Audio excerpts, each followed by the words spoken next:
Verið velkomin í Sögusvið. Ég heiti Spöndal og ég með Andra hérna hjá mér í stúdíóinu í dag og við ætlum að ræða hvað Lofstar kannski en fara kannski með völl. Já, svona víður völlur. Já. Lofstar reyndar víður völlur, sko. Hún það, einmitt. Hún fer víða og hérna verður 20 ára næsta ári. Hún 20 ára næsta ári, já. Stórafmæli, má fara í ríkið. Já, má fara í ríkið. Já, það 20. Já.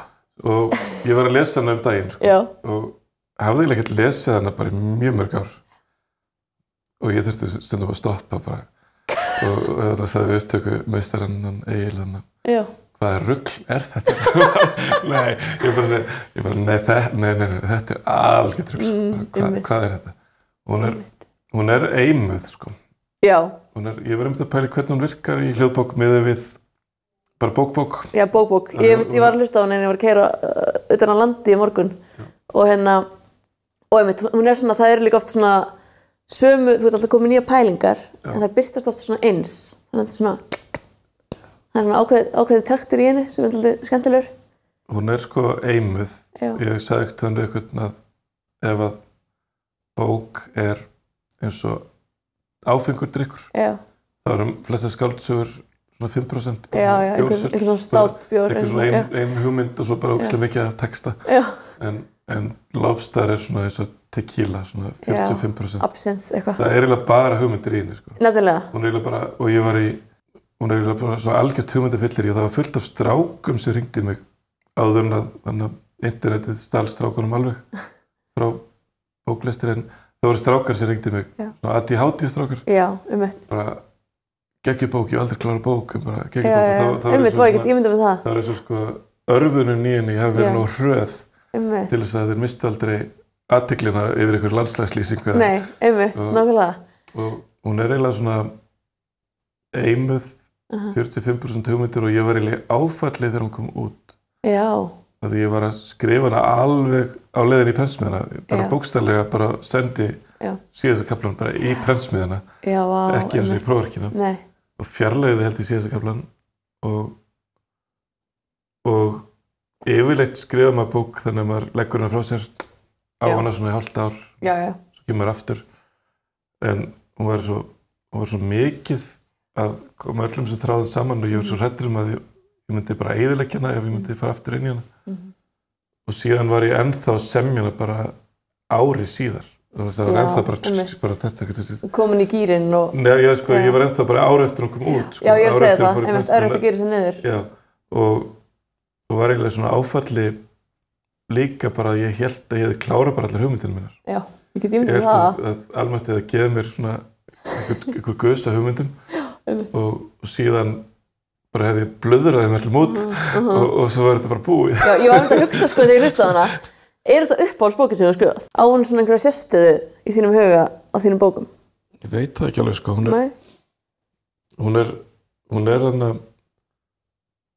Hún skrifið strax á eftir Bláa hnettinum. Já. Og hún hafði miklum áhrifum frá Vonnegut, Brautigan. Og þegar ég byrjaði að skrifa hana, þá var svona þrennt sem fór í taugarnar á mér við bókmyndir. Ég var mjög inspíreraður á því hvað tónlistarmenn höfðu upplifað mikla byltingu. Já, einmitt. Bara þeir voru komin við tölvur og þeir voru varnir að búa til tónlist úr nýjum hljómum sem hefði ekki verið til 20 árum fyrr. Nei, og þeir voru að remixa og skratsa og bara... Autotune Nei, það var ekki til. Ég hef aldrei öfundað autotune. Og 200 lög á mínútu og alls konar hlutir sem fólk hafði ekki kunnað að meta. Og svo fóru bækur svo í taugarnar mér. Mér finnst það svo fyrirsjáanlegar. Ég var bara, af hverju þarf eitthvað svona söguþráð, af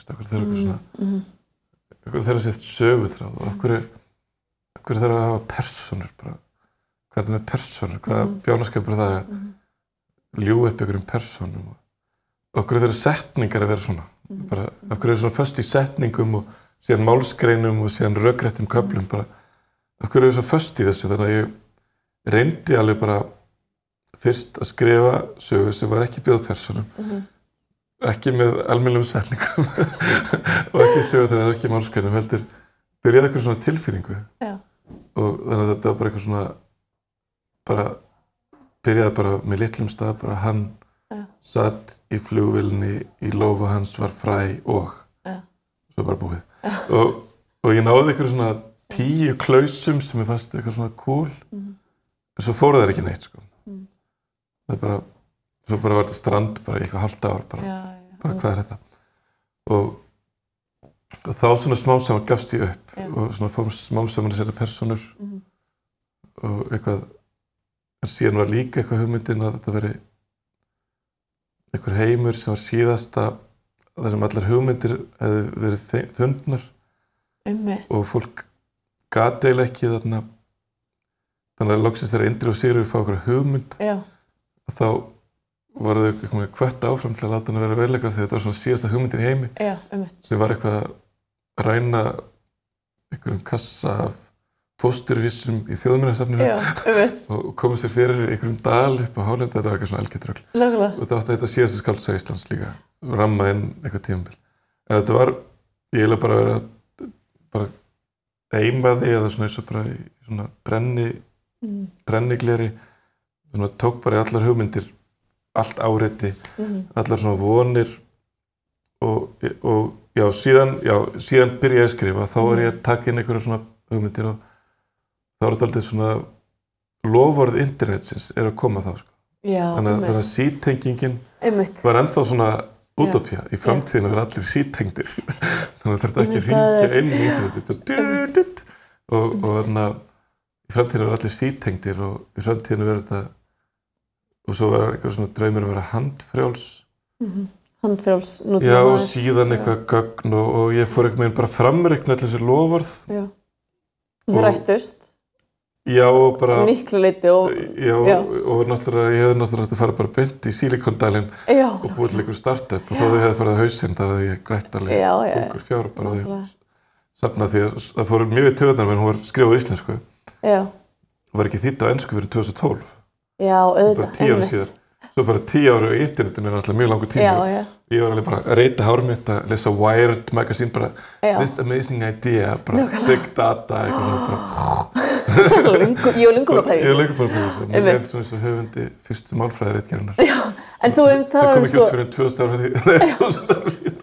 En þú ert að tala hérna að þú vildir ekki, varst að pirrar á sig hérna formfasta bókmenntaformi einhvern veginn og af hverju þarf maður að vera með karakter og svona þetta með Lofstar sem er ógeðslega áhugaverður karakter.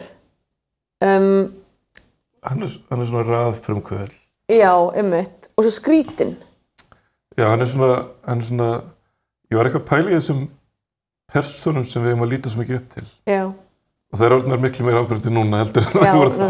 Og þá var þetta bara, þessar persónur sem að gefa sig á vald einhver fyrirtæki eða einhver hugmynd eða konsepti og náttúrulega bara maður sjálfur líka.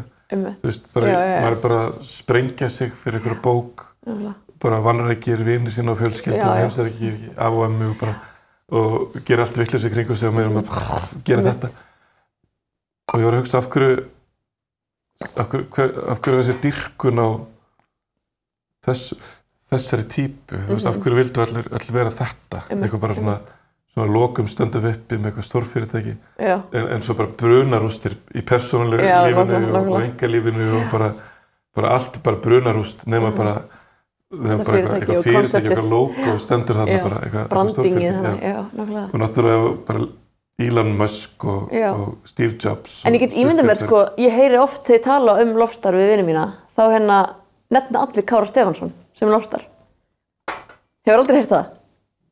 Jú, ég hef alveg heyrt það og hann er með þess að gengi lengra sko því að Lofstar var svona Lofstar var eiginlega Óðinn sko. Ég vantaði eitthvað skapalón af því að þetta var orðið svo mikið þannig að ég fór að byggja söguna á norrænni goðafræði. Já, einmitt. Þannig að Óðinn svona allsjáandi, það náttúrulega stendur ekkert í bókinni og þetta er enginn að skilja það. Nei, það þarf ekki að koma fram. En ég notaði svona goðafræðina sem skapalón þannig að Óðinn og ég ákvað hafa hann ekki reyndar eineyðan af því að bara mér finnst það banalt að hafa einhvern Lofstar eineyðan. Svo náttúrulega Kári náttúrulega blindur öðru. Bara plokkur sér augað, situr yfir mýmisbrunni þarna og er að lesa þarna í urði verðandi skuld þarna að lesa í þarna framtíð og fortíð og nútíð og jú, það er náttúrulega að vissu leyti einhvers konar Kári Stefánsson, pínu af manni sjálfum, pínu svona Maggi Skeving,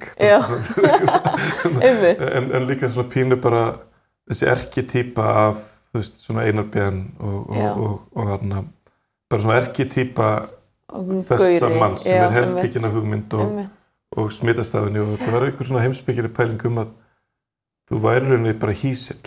Já, einmitt. Þú væri rauninni ekki manneskja lengur, þú bara talar hugmyndina, þú bara ert hugmyndin, þú lifir hana, þú leggur allt undir og bara líka það var svona menn einmitt sem að maður vissi sem var að sprengja sig fyrir einhvern banka eða fyrir að stofna einhver fyrirtæki og ég bara svona, og einmitt fyrir eitthvað listaverk. Og ég var bara að pæla í þessari hver manneskjan og hver hugmyndin og þarna einhver lofstar sem bara springur út og verður einhver guð. Og eins og þessi, svo las ég löngu síðar ævisögu Steve Jobs og margir alveg rosa inspirerandi ævisaga Steve Jobs, ég veit ekki, ég er storytell þarna og mér finnst þetta bara svo harmsaga. Já, einmitt. Jú, ok, frábært, hann bjóð til iPhone og iMovie og Pixar og jú, hann gerir þetta alls saman. En þessi hlutir allir til, sko. Þú veist, ég meina, það skiptir einhverju máli hvort að iPhone var til eða Samsung sími, er það bara, hver Samsung-guðinn? Já, nákvæmlega. Ég veit ekki hann ekki. Af hverju ég með Jobs-guðinn? Og var þetta svona frábært? Hefði þetta ekkert gerst ef hann hefði ekki gert þetta? Já, hefði þetta ekki gerst ef hann hefði ekki gert þetta og þurfti hann að eyðileggja líf sitt til þess að þessi hugmynd kemi hálfu ári fyrr eða síðar. Já, nákvæmlega. Og erum við að fara að bíða eftir einhverjum VR-guði núna, sem VR-væðir okkur og er það endilega frábært að ég sá þarna Zuckerberg vera að kynna multiverse eða metaverse. Bara frábært, hann ætlar að fá mig þarna inn í þennan heim. Já, nákvæmlega. Einmitt, þú veist, hvenær er framþróun? Þú veist, hvað þýðir það? Er það bara breyting í einhverja átt og þú veist, eins og heimurinn sé einhverju áttir? Já. Þú veist, hvenær er þróun bara þróun og ekki endilega framþróun? Já, breyting bara breyting. Já, nákvæmlega. Ekki endilega frambreyting. Nei, bara breyting og maður þarf ekki að leggja neitt sér fyrir þetta mat og það. Þessu bara einmitt að það rosa framþróar að krakkar eru 8 tíma á dag í símanum, ég meina geggjað. Eða 27 ára maður í Laugardalnum. Eða 27 ára maður í Laugardalnum eða 47 ára gamlir rithöfundar. Já, þannig að það sko, ég veist, það framþróun sko. Já, einmitt. Og öll þessi áhrif sem hefur, já, það er breyting, en ég veit ekki, einhvern veginn var maður til samt áður. Einmitt. En þetta er líka eins og þú veist, bara eins og bókin fjallar svo mikið að hann er að koma hann með In Love og Death Star og allt þetta. Já. Þetta er allt breytingur og hann talar eins og sé að leysa eitthvað á hólmi. Já. En þetta er, svo kemur náttúrulega ljós, þetta er auðvitað ekki framþróun. En sérstaklega eins og hérna In Love sem er náttúrulega hljómar eins og eitthvað crazy dæmi, sko. Já, In Love, þá eiginlega finna þeir út... Eiginlega finna þeir út svona bara út frá fuglum, af hverju 2 fuglar parast að eilífu. Já. Og þeir finna að í rauninni þegar fuglarnir hittast, þá mynda þeir eiginlega samliggjandi bylgju einhverja. Já, einmitt. Og svo finna þeir út að það gildir manneskju líka, við erum bara svo miklu dreifðara flóknari. Já, einmitt. En það væri raunverulegt að finna þessar 2 manneskjur sem bara sem deila sömu bylgju. Það er náttúrulega vandamál fyrir markaðinn vegna þess að þegar þessar 2 manneskjur finnast og læsast saman í eina bylgju, þá vantar þeim ekkert meira. Nei, nákvæmlega. Það er ekkert skortur en öðru. En Lofstar er náttúrulega skrifuð áður en samfélagsmiðlarnir eru til, áður en áhrifavaldarnir eru til. En það voru svona fræ út allt, sko. Það var svona, maður fann svona vísana að því, svona hvernig einhver kynning bara á FM 957 einhverju ömurlega bíómynd. Sem var svona, einmitt skilin milli alvöru umfjöllunar og auglýsingar. Já, auglýsingar. Og Neytendastofnun var ekki búin að nýta í þetta, sko. Og líka vinur minn var að reyna að selja mér Herbalife og þetta verið svona framtíðin í viðskiptum og mér var svo leiðilegt að verið að innleysa vináttu mína í viðskipta. Ég lendi í svipuðu, sko.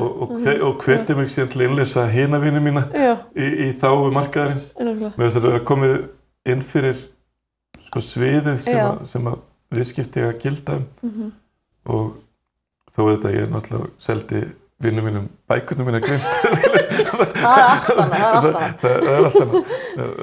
Þeim ber bara skylda til að kaupa þessar bækur. Þið komið þetta útgáfu. En þá var ég með það sko, með þessari tölvutekni þegar, þú veist, hver er að selja hvað, sko, þú veist, ég meina, hérna fer inn í Suzuki umbúðið og einhver selur með bílinn og hann fær eitthvað, þú veist, það kostar alveg 1 milljón á mánuði að halda honum uppi þannig. Ekki miklu einfaldur að ég sé bara hérna, Eydís, ertu búin að sjá nýju súkkuna? Nákvæmlega, sko. Súkkunar koma allt og svo er þetta að mæla það, sko, að þetta hafi átt sér stað og salan hafi síðan átt sér stað, þá er alltaf eðlilegt að ég fái smá umbun fyrir. Já, vissulega. Það er selti súkku, skilur, frekar með eitthvað kallar en niður sem 1 milljón á mánuði fyrir að hanga þarna, sko. Þannig að Lofstar er eiginlega svona bara alræði markaðarins og hugmyndin var líka uppfæra 1984 og Brave New World og þessar svona dystopíur fyrir markaðin sem dystopíu. Af því að þarna var þetta einhver önnur þar sem hver og einn er orðin sinn eigin stóri bróðir. Þú veist, það er ekki eitthvað bara svona þú skalt birta á hverjum degi hvað þú borðaðir. Heldur við bara gerum það. Og ég sá þarna Lebendi Andris þar sem var eitthvað kall í háaloftinu var einmitt að skrá, þú veist, hann borðaði þetta og hitti þessa og gerði þetta og það var bara einhver maður og Stasi í vinnu við þetta. En við erum bara með okkar eyðublað, bara Facebook og Instagram og Instastory og við bara fyllum út okkar eyðublað. Ég hitti þessa í dag og borðaði þetta. Já, fyrir markaðinn, bara gerum það bara möglunarlaust. Algjörlega. Svo er líka svo áhugavert það sem ég taka eftir að hérna, nú eru áhrifavaldar orðnir svona eitthvað svona rosa mitt symbol eitthvað. Og svo er fullt fólk sem vill, af því að þetta er vinsæla fólkið og ríka fólkið, eða þau eru alltaf í flottum fötum og allt þetta, að það er margir sem vilja sko vera eins og þau og fara þá að auglýsa hluti án þess að vera beðin um það. Til þess að vera eins og áhrifavaldir. Og þetta er orðið eitthvað svona alveg absúrt, sko. Já, það er fann að auglýsa bara einhverja bara sína alltaf einmitt að fara á Ísey hérna í einhvern bar, skýrbar. Það er ekki eins og skýri frítt, sko. Nei, borgar 1000 fyrir það. Nei, þannig að Lofstar er svolítið stúdíu á þessu og ég var ekkert að spyrja þér, hvernig hefur þú skrifað hann í dag? Já, einmitt. Ef þú ætlaði að skrifa Lofstar í dag, þá tók ég bara einhver trend og framreiknaði þau. Einmitt. Og svona skrúaði upp voljúmið í þeim, þannig að þú veist, það var bara spurning hvenær við yrðum öll, þú veist, frægin voru all til staðar. Og það var einmitt þarna einhver sem er ekki í beinni útsendingu og þá spurði allir bara hvað hefur þú að fela, skilur? Já, einmitt. Þú veist, hvað er ægilega þér að vera ekki í beinni? Þannig að frægin voru all til staðar og ég oft hugsa eftir á að ég veit ekkert hvort ég hef skrifað hana mikið öðruvísi núna. Og hún er þetta brjálæðislega tilraunakennd líka. Þannig að ég er allstaðar eitthvað að fokka upp í frásögnarforminu og svona. Og ég er alveg hissa eins og Goodreads, hún er alveg frekar há. Það var búið þýðan á 15-16 tungumál.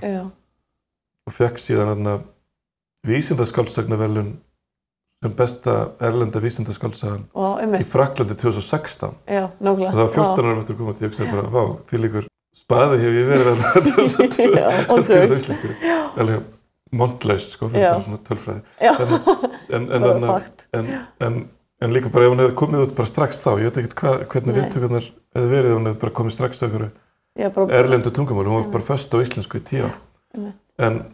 En hún er nær okkur flugi eftir að það sést hvað þetta er sansspá. Já, svo er hún að færast frá fiksjón yfir í non-fiksjón eiginlega, sko. Hún er verið bara parodía á veruleikann okkar. En mér er svo áhugavert eitt sem ég tók eftir er svona að mér líður eins og karakterarnir séu svo heimskir. Að þeir séu svo illa gefin. Það er einhver svona tilfinning sem ég fæ alltaf þegar ég les, sérstaklega fyrir hlutin, þegar þú útskýra galarana og þú útskýra hérna samskiptin sem er orðin svona rosalega einhvern veginn asnaleg og óeinlæg. Að ég fæ það tilfinningun að fólk sé svona frekar illa gefið. Já, ég vildi svo sem ekki hafa þau alveg heimsk, sko. En þau eru takmarka því það er búið að takmarka upplýsingarna til þeirra. Einmitt. Og var þetta vísindi sem við gerðum þetta? Til þess að þarna Indriði sé hamingjusamur, þá veit hann ekkert Rwanda. Já, nákvæmlega. Það var svo hræðilegt sem gerist í Rwanda, þannig að það er búið að filtera frá honum Rwanda. Og alls konar svona... Og þetta er þetta að gera á Twitter núna? Taka orð sem að þú serði ekki tweet með þessu orði, sko? Þannig að alls konar slæmir hlutir, kannski trigger warning, alls konar slæmir hlutir, hann hefur ekki lent í þeim, þannig að hann er alltaf eðlilega svona bara bara búin að lifa í einhverju bólu og það var líka það sem var ekki til þá, það var svona filterbólan. Já, einmitt, já. Og þau karakterarnir í rauninni lifa allir í filterbólum. Já. Þannig að það alls konar hlutir sem bara hafa ekki hugmynd Nákvæmlega. Og já, þannig að ég sé, ef ég hefði skrifað hana núna, ég veit ekkert hvort ég hefði skrifað hana mikið öðruvísi, ég held að ég myndi skrifa hana núna, það væri allt önnur, það var allt önnur veruleiki líka, sko. Þannig að ef ég ætti að spá fyrir næstu 20 ár eða 30 ár, þá skiptir ég lengur máli hvort það sé meira VR eða multiverse eða eitthvað. Já, þá er all næstu 30 árin fjalla bara um efnislega veruleikan okkar. Ég held hann líka, já. Bara náttúruna, að hvernig okkur tekst að slíta okkur frá þessum tækjum tilbaka og síðan loftslagsbreytingar. En væri það bara umfjöllunarefni næstu bókar, sko? Eða þú veist? Eða náttúrulega Tíminn og vatnið er það, sko. En framhaldssaga af Lofstar einhvern veginn? Jú, ég veit ekki hvort að ég hef ekki alveg verið í sci-fi gírnum hvað það varðar. Og ég nenni ekki alveg að gera svona cli-fi. Cli-fi, hvað er það? Climate fiction. Já, climate fiction. Svona það sem ég er búin að hækka sjávarborðið og láta stormana ríða og kveikja öllu. Þannig að ég var ekki alveg í stöðu fyrir það.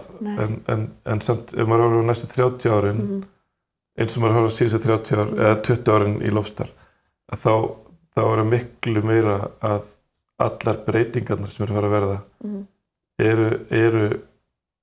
ég geti jafnvel trúað því, og við getum horft á þetta vídeo eftir 20 ár, að Twitter verði bara Twitter eftir 20 ár, skilur, og Facebook verði bara Facebook og bara svo Jumbo-þotan er orðin 50 ára gömul og hún lítur nákvæmlega eins út. Það er bara smá meiri hagkvæmni í hreyflunum og það komið skjár borð og eitthvað svona og annars er þetta bara í raun og veru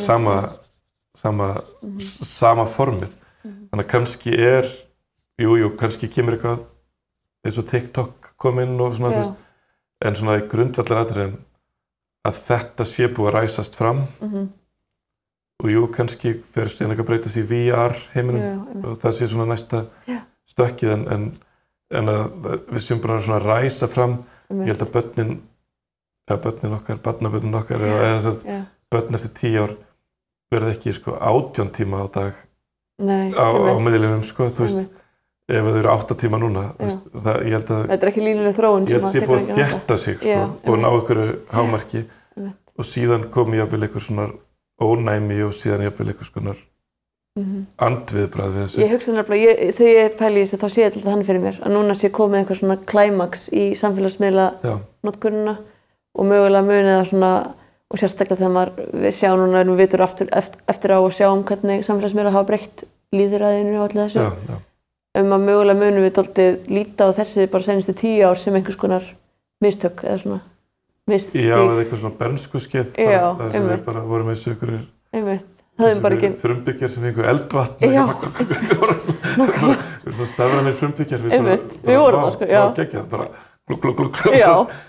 og ekki með menningarlega við höfum ekkert taumhald ekki með menningarlega mótstöðu við þessu, sko, bara frábært, núna getur þú tekið mynda öll í heiminum bara, og ég tek bara mynda sjálfur mér bara frábært bara tekið viðtalið þína í klukktíma og bara varðveitt alliðilega taka myndir sjálfur mér, ég mitt að horfa myndir á öðru fólki taka myndir sjálfur mér og síðan þessi útreiknaða vanlíðan sem hefur orðið í kjölfarið á þessu hann var svakalegt, sko þannig að það kemur ykkur miðill í staðinn en ég held að næstu 20 ár fjalli miklu meira það sem þessi miðlar kannski eitthvað svona ennþá bara eins og sími eða eitthvað svona hluti af þetta verður fyrir bara í lífinu okkar en kannski en að stóri fókusinn er bara í rauninni ástand jarðar og bara hvernig við náum að komast yfir þessa kurvu sem er orkuskipti og líffræðileg fjölbreytni að það verði þar. Heldur að það muni þurfa einhver svona aftengingu við þessa tækni og þessa samfélagsmiðla alltaf til þess að við getum gert eitthvað varðandi loftslagsmálin eða þú veist, eða sérðu þetta geta átt sér stað og vera til á saman tíma? Það er erfitt að segja, ég held að gerist allt samtímis, ég held að reyndar það sem gerist náttúrulega er að upplýsingar þess að þeir gerast þessu loftslagsverkfallinu og krökkunum er náttúrulega líka hinn ángin á þessari tækni, sko, að krakkarnir geta mobilisera og samtengt sig. Algjörlega. Og ég held að það geta safnað 100.000 krökkum í 50 stórborgum samtímis. Nema þetta væri ekki kynslóð sem að kannað að gera það. Algjörlega. Ég meina enginn að minni kynslóð hefur getað gert þetta. Nei. Þannig að það er náttúrulega hinliðin á þessum tækjum. Svo náttúrulega hefur sem mikil auður og völd safnast að fara á hendur. Já, og það er líka eitthvað sem fólk er virkilega hugsa bara hverju er ég að eftirláta einhverjum sko. Og þannig að hnignun einmitt blaðamennsku en uppgangur áhrifavaldana skilur að samtíð þetta náttúrulega skekkir mjög mikið samtíðan. Ég held að sko þessu Lofstar er náttúrulega allar þessar bækur sem að eru svolítið svona glíma við mjög svona stórar grundvallarhugmyndir. Hvað finnst þér bónusgrísinn? Og hvernig heldur þú að hann hafi áhrif á sölun á þinni bók? Er hann búin að hafa áhrif? Sko bónusgrísinn, það er greinilega bara ekkert heilagt. Nei. Og eins og Styrmir sagði, það er engin prinsip. Engin prinsip. Það er bara kúltúrsleysi. Það er engin prinsip. Og það er bara, þú tekur ekki svona skjaldarmerki og bara breytir því á þess að leggja það undir eitthvað lýðræðislegt ferli. Og þetta var Hello Kitty Íslands. Japanskir ferðamenn og kínverskir voru að kaupa þetta og kaupa þessar húfur. Þetta er eina íslenska logoið, raunverulega. Og bara allir túristar sem að tala við aðra túristar segja við á Go to the pig store. Og þetta verður bara svona eina sem við höfum átt og dreiftum heimina því að Bónus er í Færeyjum líka. Já, heimseldið. Já, þetta er eina svona og þetta er náttúrulega mjög viðkvæmt og þetta er alltaf professional. Ég er ekki, það þarf að borga mig mjög mikið til að ég breyti grísnu og kápunni. Já, Ég ætla að standa við prinsipið. Nei, maður getur ekki gert það. Nei. Og þessi grís sem náttúrulega, hann var erkitýpa, hann var frummynd. Já. Og ég var alveg að hugsa að gera út Netto-ljóði í Danmörku. En Netto-hundurinn er bara ekki með nærri sama frummynd. Nei. Og ég held að bónusgrísinn hafi fundist einhvers staðar á gólfinu hjá Platón. Já, í hellinum. Bara í hellinum. Já, hann fannst einhvers staðar á gólfinu. Það er eitthvað svona frummynd bara einhvers sem er svo óræð frummynd. Þessi svipur á honum ótrúlegur. Það er bara, þessi svipur, það er ekki til íslenskt orð yfir hennar svip. Og hann snertir okkur einhvers staðar hér.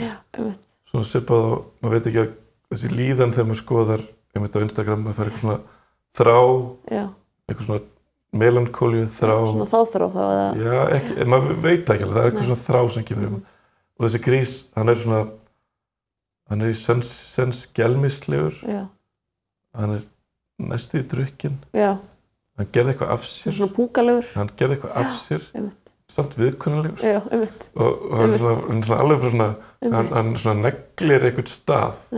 Og getur ekki tekið hann og breyta hann bara eitthvað í emoji, ekki svona. Einhvern krútlegan grís. Það er ekki Hello Kitty, það er ekki táknið sem hann stendur fyrir. Nei. Prinsipið.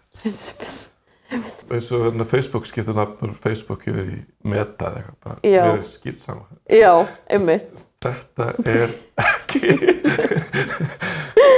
Einmitt. En ég ætla að lesa bókina inn á Storytel. Já, það er ekki. Kemur stund til.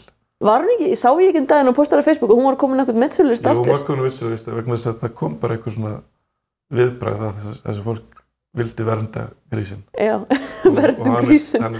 Varðveitan, einmitt. Hann er varðveittur þarna á kápunni. Einmitt.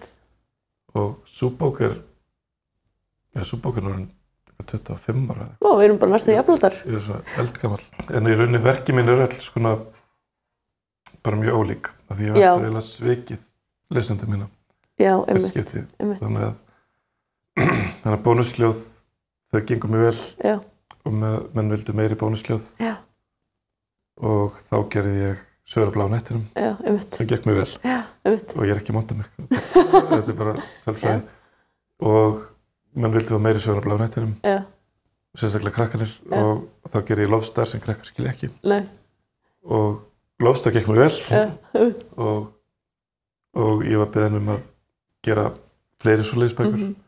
Þá gerði ég Draumalandið sem er einmitt, ekki Lofstar. Og síðan næsta barnabók er ekki fyrir en að Tímakistan kemur út og þá eru öll börnin sem voru börn sem lásu Bláa hnöttinn eiginlega bara henni foreldrar. Þá voru komin eiginlega 14 ár síðan að Bláa hnötturinn kom út. Þegar hún kemur út. Ertu með svona einhverja mótþróaröskun? Þetta Þetta er eitthvað mótráður, sko, þetta er eitthvað svona, já, þetta er svona neita að láta stjórna mér. Já, Og þegar útgefandi segir, núna kemur með almennilega skáldsögu, svona bara fyrir markaðinn og þá gerir ég draumarandið mitt. Já, Og það er alltaf að finna upp nýjan markhóp. Já. Af því að lesendahópurinn fyrir hverja bók er bara alltaf annað, en ég veldi að trúa því samt að af því að minn smekkur á bókmyndum er alveg ljóð og smásögur og skáldsögur og sci-fi og einlægni án skálds. Þannig að eins og Sofðu ást mín sem er líka ég búin að sinna á Storytel. Það var svona smásagna. Það er smásagna saman, já. Og hún er eiginlega andstaðan við Lofstar. Já, hún er bara svona hyperrealist. Hún er eiginlega and-Lofstar. Það sem hún er eiginlega bara, jú það er alveg hugmyndir þarna svona lífið og tilveruna en hún er samt, sko, hún er engar svona stóra hugmyndir Er hún hvítvin með klökum þannig að útþynnist? Hún er svona prosecco. Nei, það er, jó, ég þoli ekki þarna vínlíkingar. Gott rauðvín. Hún er svona svo gott rauðvín með ost. Nei, svona romantísk. Nei, hún er bara, hún er algjörlega jarðbundin. Sko. Já, hún er það.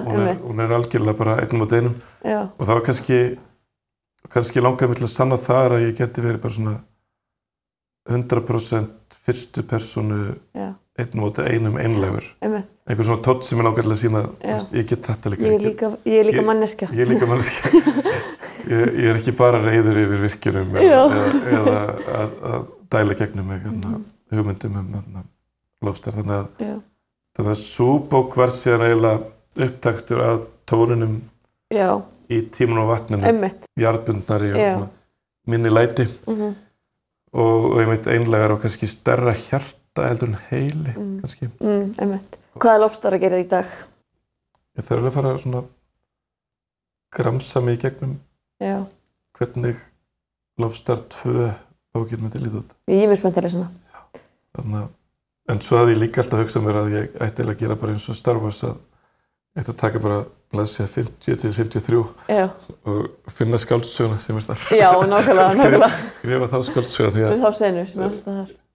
Já, því hver og ein hugmynd í bókinni var í rauninni efni í skáldsögu. Sko. Já, einmitt. Svo grunar mig að Black Mirror hafi stólið eitthvað úr bókinni. Já, það er rosa mikill Black Mirror keimur. Miklu frekar Lofstar keimur yfir Black Mirror þáttarum. Já, það er rétt, sko.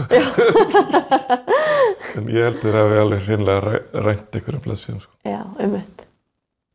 Við pælum í því næsta þetta. Já. En já, takk fyrir komin í sögu svið Storytel. Við erum bara að vera galari. Já. Takk fyrir.